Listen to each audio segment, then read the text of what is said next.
নমস্কার বন্ধুরা, আমার এই জানা অজানা কাহিনী চ্যানেলে আপনাদের সবাইকে স্বাগত।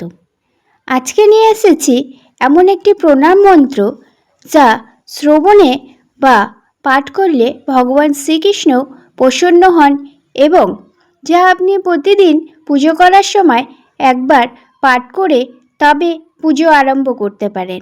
এতে ভগবানের শ্রীকৃষ্ণর আশীর্বাদ আপনাদের মাথায় সর্বদাই বিরাজমান হবে। প্রথমেই বলে দিই, আমার এই ভিডিওটি যদি আপনাদের ভালো লেগে থাকে তবে অবশ্যই একটি লাইক করবেন এবং কমেন্টে জানাবেন আপনাদের গুরুত্বপূর্ণ মতামত, আর চ্যানেলটিকে সাবস্ক্রাইব করে রাখবেন এরকম আরও অনেক ভিডিও পাওয়ার জন্য। তো চলুন আজকে জেনে নেওয়া যাক শ্রীকৃষ্ণের প্রণাম মন্ত্রটি। হে কৃষ্ণ করুণা সিন্ধু দীনবন্ধু জগৎপতে গোপেশ গোপিকাকান্ত রাধাকান্ত নমস্তুতে।